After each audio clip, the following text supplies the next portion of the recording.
पिछले 12 साल से भारत ने क्रिकेट के अंदर एक अपना वीआईपी मूड सेट करके रखा हुआ था कि अपने होम ग्राउंड के ऊपर, अपनी होम कंडीशन के ऊपर हम कोई भी सीरीज नहीं हारेंगे। मतलब साफ साफ ये कि टेस्ट सीरीज पिछले 12 साल से इंडिया ने नहीं हारी थी, लेकिन आज न्यूजीलैंड ने भारत का ये गरूर, भारत की ये जो सेटअप बना के रखा हुआ था उन्होंने पिछले 12 साल से, वो आज टूट चुका है।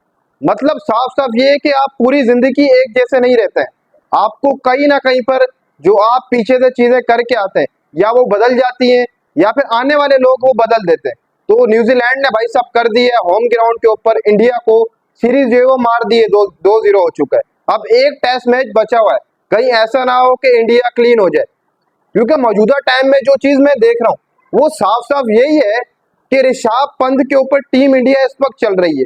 देखो साफ साफ बात है, मैं सही बात करूंगा, ऋषभ पंत के ऊपर इस वक्त टीम इंडिया कर रही है। वो हर मैच में स्ट्रगल करता हुआ दिखाई दिए, लेकिन इस टेस्ट मैच के अंदर वो भी काबू नहीं पा सका अपनी इनिंग के ऊपर। देखो लास्ट इनिंग के अंदर भी वो आउट होकर चला गया जल्दी, पहली इनिंग थी इस टेस्ट की, वहां पर भी जल्दी आउट होकर चला गया। विराट कोहली तो वैसे ही जा रहे हैं, रोहित शर्मा भी वैसे ही जा रहे हैं बार बार आउट होकर। कहीं ना कहीं पर जो सारा रोल है इस टेस्ट का, भारत का हारने का, वो ऋषभ पंत के ऊपर जाता है। देखो ऋषभ पंत वो वाहिद बंदा है इनके अंदर जो परफॉर्मेंस दे रहा था, लेकिन उसकी परफॉर्मेंस लड़खड़ाई है। मान लो आप ये बात, उसकी परफॉर्मेंस कहीं ना कहीं लड़खड़ाई है, तो वो इंडिया यहाँ तक पहुंच चुका है। वरना वो एक मूड उन्होंने सेट करके रखा हुआ था वीआईपी, एक क्रिकेट के अंदर एक चीज सेट आउट कर दी थी उन्होंने कि हमें होम ग्राउंड के ऊपर कोई नहीं हराएगा।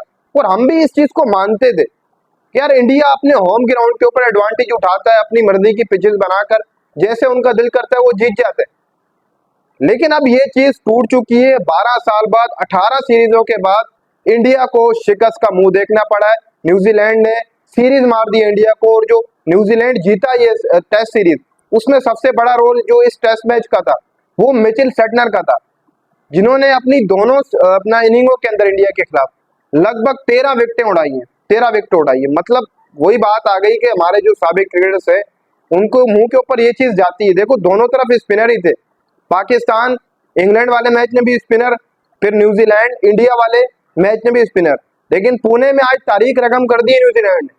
देखो न्यूजीलैंड उस तरीके से उतनी टीम नहीं है अभी, फिर भी मैं ये बात कहूंगा न्यूजीलैंड उतनी अच्छी बेहतर टीम नहीं है। भारत की अपनी होम कंडीशन थी यार, होम कंडीशन के ऊपर वो किसी को कहाँ जीतने देता है, आप मुझे ये बताओ। कभी भारत ने अपनी होम कंडीशन के ऊपर किसी टीम को जीतने दिए? आप कहेंगे बिल्कुल भी नहीं, नहीं जीतने दिया, वो भी टेस्ट सीरीज बिल्कुल भी नहीं। चलो मैच तो मान लेते हैं कि चलो चला जाता है एक आध, वो तो कुछ नहीं होता, लेकिन टेस्ट सीरीज हाथ से चले जाना होम कंडीशन के ऊपर बहुत बड़ी बात है। लेकिन यहाँ पर ऐसा बिल्कुल भी नहीं है कि अगर टीम इंडिया के हाथ से ये सीरीज चली गई है तो उनको वर्ल्ड टेस्ट चैंपियनशिप के पॉइंट टेबल में कोई फर्क पड़ेगा या फिर उनकी क्रिकेट खराब हो जाएगी। उनको इस चीज से कोई फर्क नहीं पड़ेगा। भारत ये जो टेस्ट सीरीज हारा है उसके पीछे सबसे बड़ी वजह यही थी कि वो तेज खेलने के लिए गए थे। सबने ये फैसला कर लिया था, कप्तान समेत, रोहित शर्मा समेत सबने ये फैसला करके रखा हुआ था कि हमने तेज खेलना है, भले टारगेट जितना हो, जैसे हो, इधर से हो उधर से हो, हमने टेस्ट खेला, तेज ही खेलना है, स्लो हमने नहीं खेला है, स्लो खेलना ही नहीं है, भारत ने ये बताया। वो सिर्फ और सिर्फ इस सोच से आ रहे हैं कि वो तेज खेलने के लिए गए थे। उन्होंने ये मैच के ऊपर कोई भी ध्यान नहीं दिया। जैसे न्यूजीलैंड के अपना बांग्लादेश के खिलाफ उन्होंने क्रिकेट खेली इंडिया ने, वही चीज ही यहाँ पर भी करना चाह रहे थे कि हमें किसी चीज से कोई लेन देन नहीं है, 3 खिलाड़ी आउट हो, 2 हो, 4 हो, हमने तेज ही खेलना है। वो पहले टेस्ट में आपने देखा होगा, वहां पर ही पहले तेज खेलने 40 पे वहां पर चले गए, क्या बना उनको? कुछ भी नहीं बना। तो दूसरे टेस्ट में अगेन घेरा न्यूजीलैंड ने आपको, अच्छा खासा टेस्ट चला है। अब न्यूजीलैंड ने तो आपको सीरीज मार दी है, लेकिन रोहित शर्मा की वो जो एक कलम है उसके ऊपर लिख दिया गया है कि आपकी कैप्टनसी में वो पिछला 12 साल रिकॉर्ड टूट चुका है। तो रोहित शर्मा की कैप्टनसी है ना, विराट कोहली की कई दर्जा मैं समझता हूँ, जब वो कैप्टन थे तो कुछ बेटर था टेस्ट के अंदर, व्हाइट बॉल में कुछ थोड़ा बहुत बेटर था, कहीं ना कहीं टेस्ट के अंदर कुछ तो बनता ही था, विराट कोहली का रोल था अच्छा। लेकिन रोहित शर्मा जो कैप्टन बने उसके बाद कहीं ना कहीं पर थोड़ा सा फर्क पड़ा है इनकी इंडिया की टेस्ट क्रिकेट में। लेकिन ये बिल्कुल भी आप नहीं कह सकते कि यार इंडिया शायद क्रिकेट अब डाउन होने शुरू हो गई है, तो ऐसा बिल्कुल भी नहीं है, डाउन होना नहीं शुरू हुई। इंडिया अगर ये सीरीज हारा है तो सिर्फ इन्हीं चक्रों के अंदर हारा है कि वो तेज खेलने के लिए गए थे। वो अपनी जो एक मोमेंटम बना के आ रहे थे हर मैच के अंदर, चाहे T20 हो, चाहे ओडीआई हो, चाहे टेस्ट हो, हर चीज में उनका एक ही चीज थी, उन्होंने सेट आउट की हुई थी कि सबने तेज खेलना है, किसी ने डर के नहीं खेलना।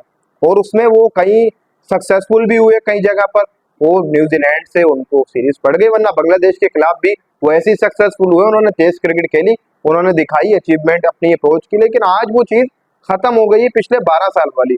तो इसलिए एक टाइम होता है आपके पास, तो वो हर टाइम आप एक जैसा नहीं रहते। आप किसी टीम को स्लो नहीं ले सकते अपने होम ग्राउंड के ऊपर। आप ये नहीं कह सकते कि यार पिछले 12 साल से रिकॉर्ड बना हुआ है, कोई भी नहीं तोड़ सकेगा, ये बिल्कुल गलत है। तोड़ने वाला तोड़कर चला जाता है, आपको होम ग्राउंड के ऊपर मार के चला जाता है, आपके घर में घुसकर आपको मार के चला जाता है, आपको पता भी नहीं लगता कि सीरीज कहाँ गई, किधर से आए थे, ये कौन थे। तो न्यूजीलैंड ने तारीख तो तोड़ दी है भारत की कहीं ना कहीं पर, और मैं ये समझता हूँ कि यहाँ से अब टीम इंडिया को तीसरा टेस्ट तो जीत ही लेना चाहिए। देखो 2 आपसे चले गए, खैर आप ऐसा ना हो स्वीप ना हो क्लीन ना हो, उससे आप बच रहे, वो आपके लिए बहुत सारी परेशानियां खड़ी करेंगी। जाहिर सी बात है, वर्ल्ड टेस्ट चैंपियनशिप का पॉइंट टेबल भी है, आपने बांग्लादेश के अगेंस्ट जैसे क्रिकेट खेली, आप न्यूजीलैंड के अगेंस्ट भी वही क्रिकेट खेलने की कोशिश कर रहे थे, तो वैसी कोशिश तो भारत टीम के खिलाफ नहीं होती है। आगे भी उनके भी पास भी कामयाब तरीन बॉलर थे, मिचेल सेंटर के पास काफी तजर्बा है यार, उन्होंने 2 इनिंगों के अंदर आपकी 13 विकेटें उड़ाकर रख दी। तो कहीं ना कहीं पर ये जो सब चीजें थी, विराट कोहली, रोहित शर्मा, जायसवाल कुछ ना कुछ कर रहे थे बार बार, ऋषभ पंत, ये बड़े नाम जो इनके हैं, ये फ्लॉप रहे दोनों इनिंगों के अंदर। देखा जाए तो दोनों इनिंगों के अंदर फ्लॉप गए, इसलिए अगर वो हारे तो वो इन्हीं चक्रों के अंदर आ रहे हैं। पंत हो गया, कोहली हो गया, रोहित ये परफॉर्मेंस नहीं दे पाए। रोहित कोहली भले ना दे रहे थे, कोई मसला नहीं था, लेकिन पंत दे रहा था, पंत ने परफॉर्मेंस देना छोड़ दी, टीम इंडिया सीरीज ही आ गई। जो बात है वो हकीकत बात यही है। तो रिकॉर्ड टूट चुका है, लेकिन अब टेस्ट सीरीज का आखिरी मैच जो है वो बचा हुआ है आपके पास, आप वो जीत लें, ऐसा ना हो क्लीन हो जाए या वाश हो जाए, वहां से भी आपको बचना पड़ेगा, वरना वर्ल्ड टेस्ट चैंपियनशिप के पॉइंट टेबल में कहीं ना कहीं आपको आगे चलकर फर्क जो है वो महसूस होता हुआ दिखाई देगा।